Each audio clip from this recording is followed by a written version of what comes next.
Hi friends, ఎలా ఉన్నారు? అందరూ బాగున్నారా? ఈ రోజు మనం ఈ వీడియోలో వచ్చి కొత్తగా ఎవరైతే ఆడవాళ్ళు కువైట్కి రావాలనుకుంటారో వాళ్ళు కువైట్కి ఏ విధంగా రావాలి, ఇక్కడికి ఒక ఇంట్లోకైనా సరే, లేదా బయట ఎక్కడైనా కంపెనీలకైనా సరే, లేదా ఎక్కడైనా షాపుల్లో పనిచేయడానికైనా సరే, వాళ్ళు ఇక్కడికి ఎలా వస్తే వాళ్ళకు సేఫ్టీ అనేది ఉంటాది అనే దాని గురించి ఈ వీడియోలో మనం క్లారిటీగా తెలుసుకుందాం. ఎందుకంటే ఈ మధ్య కాలంలో చాలా మంది ఆడవాళ్ళు కువైట్లు చాలా రకాలుగా ఇబ్బందులు అయితే ఎదుర్కొంటున్నారు. వాళ్ళు వచ్చిన ఇండ్లు సరిగ్గా లేక, ఆ ఇండ్లలో కువైట్ వాళ్ళు మంచి వాళ్ళు కాక, వాళ్ళు చాలా రకాలుగా వాళ్ళని ఇబ్బందులు పెట్టడము, అవన్నీ మనం చెప్పలేము. చాలా రకాలుగా వాళ్ళని ఇబ్బందులు పెట్టడము, కొందరైతే వాళ్ళు చెప్పినట్లు వినలేదనేసి వాళ్ళను కొట్టడము, తిట్టడము, కొందరైతే చంపేయడం కూడా చంపేస్తున్నారు చాలా మంది. ఈ విధంగా చాలా రకాలుగా అయితే ఇబ్బందులు అయితే ఎదుర్కొంటున్నారు కువైట్ లో. వీడియో అయితే షిఫ్ట్ చేయకుండా పూర్తిగా చూడండి. వీడియో నచ్చితే మాత్రం లైక్ చేయండి, ఈ వీడియోని 10 మందికి షేర్ చేయండి. ఇలాంటి వీడియోస్ మరెన్నో చేయడానికి నేను మీ ముందుకు వస్తూ ఉంటాను. ఇంకా వీడియోలోకి వెళ్ళిపోదాం. ముందుగా మీకు అందరికి ఒక విషయం చెప్పాలి. రీసెంట్ గా కువైట్ లో నిన్న ఒక ఇంట్లో పనిచేస్తున్న గృహ కార్మికురాలు చనిపోవడం అయితే జరిగింది. ఎలా చనిపోయింది ఏంటి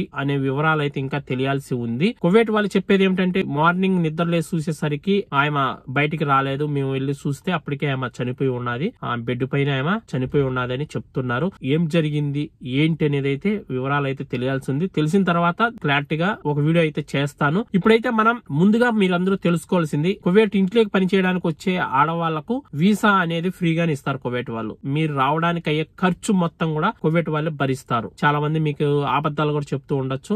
మీరు మెడికల్ కి వెళ్లిన కానించి ఫ్లైట్ ఎక్కే వరకు కూడా మొత్తం ఖర్చు అంతా కూడా కువైట్ వాళ్ళే డబ్బులు అయితే పెట్టుకుంటారు. మీరు రావడానికి 80,000 అయినా, 1,00,000 అయినా, 1,20,000 అయినా గానీ మొత్తం కువైట్ వాళ్ళే డబ్బులు పెట్టి మిమ్మల్ని ఇక్కడికైతే తీసుకుంటారు. మీకు వీసా ఫ్రీగా వస్తుంది. మీరు రావడానికి అయ్యే ఖర్చు మొత్తం కూడా కువైట్ వాళ్ళే పెట్టుకుంటారు. ఇంకా రెండో పాయింట్, కొత్తగా వచ్చే ఆడవాళ్లకు ఇళ్లలో పని చేయడానికి జీతం వచ్చి 100 నుంచి 110 కేడీలు ఉంటది. అంటే 28,000 రూపాయల నుండి 31,000 వరకు మీ జీతం అనేది ఉంటది స్టార్టింగ్. మళ్ళీ మీకు 2 సంవత్సరాల వరకు జీతం అయితే పెంచరు. అదే జీతంతోనే మనం 2 సంవత్సరాల వరకు పని చేయాలి. మళ్ళీ మనం ఇంటికి వెళ్లి రిటర్న్ మళ్ళీ అదే ఇంట్లోకి వస్తే అప్పుడు మనకు మళ్ళీ ఒక 3,000 లేదా ఒక 5,000, 6,000 జీతం అయితే పెంచుతారు. ఇంకా తర్వాత మీరు ఎవరైనా సరే కొత్తగా ఆడవాళ్ళు రావాలనుకుంటే ఏజెంట్లను మాత్రం నమ్మి రావద్దండి. ముందుగా మీకు అందరికి చెప్తున్నా, ఏజెంట్లను నమ్మి మాత్రం ఎవ్వరు కూడా ఆడవాళ్ళు కువైట్ కి అస్సలు రావద్దండి. కువైటే కాదు, మీరు ఖత్తర్, దుబాయ్, మస్కట్ ఎక్కడికి వెళ్ళాలన్నా సరే ఏజెంట్ల ద్వారా మాత్రం ఆడవాళ్ళు అస్సలు రాకండి. ఈ గల్ఫ్ దేశాలకు వాళ్ళేం చెడ్డవాళ్ళని నేను చెప్పడం లేదు, వాళ్ళేం మీకు మోసం చేస్తారని నేను చెప్పడం లేదు. వాళ్ళకు ఇక్కడ మీరు వచ్చే ఇల్లు అయినా సరే, మీరు వచ్చే ప్లేస్ ఎలాంటిది అనేది వాళ్ళకి అస్సలు తెలియదు. వాళ్ళకేమి మీకు వీసా ఇచ్చి మిమ్మల్ని ఇక్కడికి పంపిస్తే వాళ్ళకి ఏదో ఒక 30,000, 40,000 డబ్బులు మిగులుతాయి అనేది చూస్తారు. కానీ వాళ్ళు కూడా ఇక్కడికి మనం ఒక మనిషిని పంపిస్తున్నాం, మనం ఒక దేశానికి పనికి పంపిస్తున్నాం ఆడవాళ్ళను, వాళ్ళకి అక్కడ ఎలా ఉందో, వాళ్ళు వెళ్లే ఇల్లు అయినా, కంపెనీ అయినా, షాప్ అయినా, ఏదైనా అని మాత్రం ఆలోచించరు. వాళ్ళకి ప్రాసెస్ అంతా చేసేసామా, వాళ్ళకి ఫ్లైట్ ఎక్కిచ్చేసినామా, మా పని అయిపోయింది, మాకు మిగిలిన కాడికి డబ్బులు మీ జోబీలో పెట్టుకున్నామా. ఇంకా రెండో పాయింట్, మీరు ఏజెంట్ల ద్వారా ఇక్కడికి వచ్చారంటే డైరెక్ట్ కువైట్ ఇళ్లలోకి పోరు. మీరు ఇక్కడ మళ్ళీ ఆఫీసులు అనేవి ఉంటాయి, మక్తబులు అంటారు ఇలా అరబ్బీ భాషలో. ఆఫీసుల్లోకి వస్తారు. ఇక్కడ మీరు ఆఫీసుల్లోకి వచ్చిన తర్వాత మిమ్మల్ని ఇక్కడ మళ్ళీ కువైట్ వాళ్ళకు అమ్ముతారు. అంటే కువైట్ వాళ్ళకు అర్జెంట్ గా పని మనిషి అవసరం ఉంది. కొందరు వీసాలు ఇచ్చి పిలిపించుకుంటారు, కొందరు డైరెక్ట్ ఆఫీస్ కి వెళ్లేసి తెచ్చుకుంటారు. పని మనిషిని తెచ్చుకొని మళ్ళీ తర్వాత వాళ్ళు అకామా కొట్టుకుంటారు. ఆ విధంగా కూడా కొందరు చేసుకుంటారు కువైట్ వాళ్ళు. ఆ విధంగా ఆఫీసులకు వెళ్లి కువైట్ వాళ్ళు వాళ్ళకి నచ్చిన పని మనిషిని పనికి తీసుకెళ్తారు. మీరు ఇక్కడికి వచ్చి ఆఫీసులో కూర్చుంటారు. 10 రోజులు పట్టచ్చు, 15 రోజులు పట్టచ్చు, 20 రోజులు పట్టచ్చు. మీరు కువైట్ అయినా, ఖత్తర్ అయినా, మస్కట్ అయినా, సౌదీ అరేబియా అయినా, ఎక్కడైనా సరే వచ్చిన తర్వాత డైరెక్ట్ మీరు ఇళ్లలోకి వెళ్లరు, ఆఫీసుల్లో ఉంటారు. ఎవరికైతే అవసరం ఉంటుందో వీళ్ళకి పని మనుషులు, ఈ కువైట్ వాళ్ళకు, వాళ్ళు వచ్చి మాకు ఫలానా మనిషి కావాలి, ఏమైతే మాకు సరిపోతుంది అనేసి మిమ్మల్ని మాట్లాడుకొని పనికి తీసుకెళ్తారు. మీరు వెళ్ళిన ఇల్లు అది ఎలాంటిదో ఏమో మీకు తెలియదు, ఆ పంపించిన ఏజెంట్ కు తెలియదు. ఆ ఇల్లు మంచిదైతే పర్లేదు, ఒకవేళ ఆ ఇల్లు మంచిది కాకపోతే మనం లేనిపోని కష్టాలు పడాల్సి ఉంటుంది. ఆ ఇల్లు నచ్చలేదు, ఒక నెల చేసావు లేదా 20 రోజులు చేసావు, నాకు ఆ ఇంట్లో ఇబ్బందిగా ఉంది, నాకు ఆ ఇంట్లో సరిగ్గా లేదు, నేను వచ్చేస్తానని మళ్ళీ మీరు ఆఫీస్ కు ఫోన్ చేశారు అనుకో, వచ్చే ఏం చెప్తారు ఆఫీస్ వాళ్ళు, మళ్ళీ నువ్వు రిటర్న్ ఆఫీస్కి వెళ్ళిపోతావు. ఇక్కడ చేసిన 20 రోజులు కూడా బీట్కి అయిపోతుంది, నీ కష్టం అంతా కూడా వృధా అయిపోతుంది. నీకు ₹1 కూడా డబ్బులు ఇవ్వరు. మళ్ళీ అక్కడ ఒక 20 రోజులు పడుతుందో, నెల పడుతుందో, మళ్ళీ అక్కడే ఉండాలి. మళ్ళీ అక్కడి నుంచి ఎవరో ఒకరి కువైట్ వాళ్ళకి అవసరం అయితే వాళ్ళు మళ్ళీ నిన్ను తీసుకెళ్తారు. మళ్ళీ తీసుకెళ్లిన తర్వాత మళ్ళీ ఆ ఇల్లు మంచిదైతే పర్లే, ఆ ఇల్లు మళ్ళీ చెడ్డదైతే మళ్ళీ ఆఫీస్కి వెళ్ళిపోవాలి. ఏజెంట్ల ద్వారా వస్తే ఇలాంటి కష్టాలు ఉంటాయి. ఇంకా రెండోది వచ్చి, కొందరు ఏజెంట్లు డైరెక్ట్ పంపిస్తారు, డైరెక్ట్ ఇంట్లో వీసా తీసుకొని డైరెక్ట్ పంపిస్తారు. ఇక్కడికి వచ్చిన తర్వాత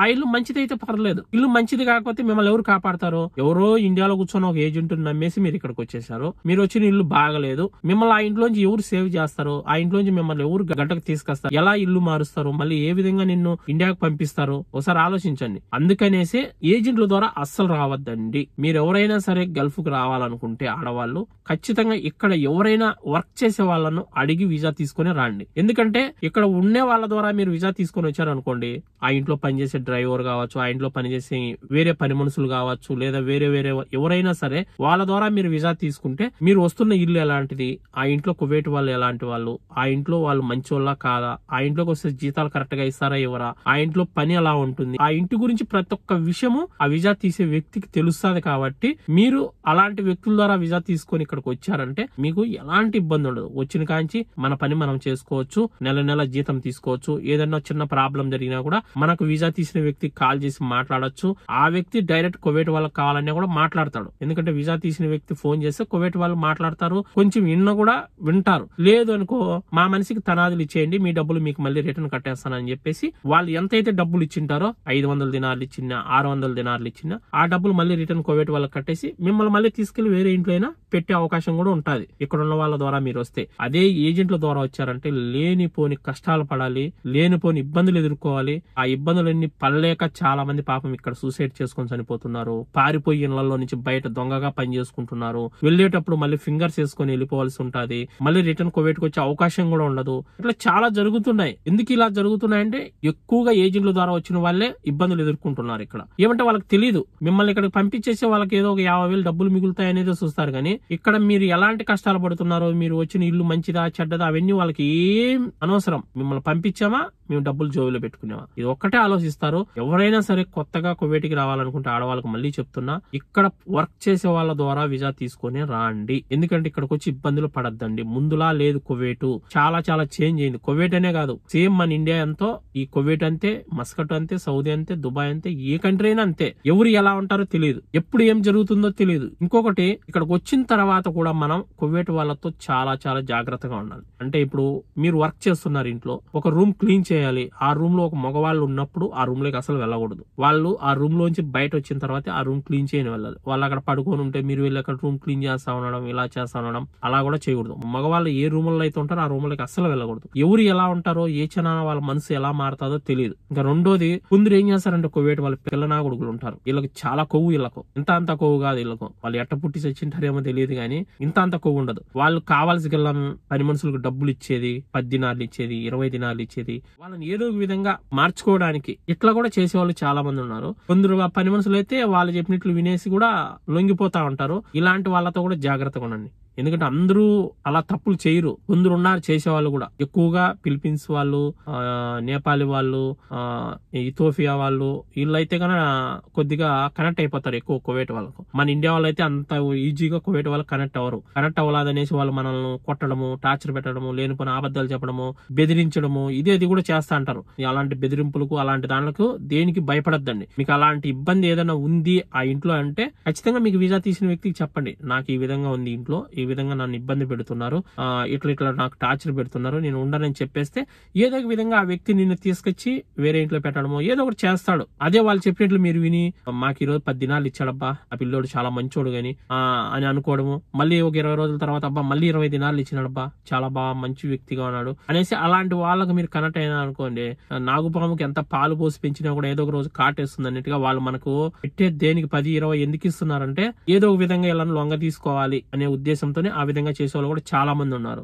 అందుకనేసి కువైట్ ఇళ్లలో వర్క్ చేసేటప్పుడు ఆడవాళ్ళు చాలా జాగ్రత్తగా మన పని మనం చేసుకోవాలంతే. మనం ఏం పనికి వచ్చామో ఆ పని చేసుకుంటూ ఉండాలి. కానీ వేరే ఉద్దేశాలు వేరే రకంగా ఆలోచించుకొని అట్లా చేశారనుకోండి ప్రాణాలకే ప్రమాదం. ఇది గుర్తుపెట్టుకోండి, ప్రాణాలకే ప్రమాదం జరుగుతుంది ఇక్కడ. వీళ్ళు దేనికైనా తెగిస్తారు, వాళ్ళు చెప్పినట్లు వినకపోతే దేనికైనా తెగిస్తారు. అలాంటి ఇండ్లు కూడా చాలా ఉన్నాయి కువైట్ లో.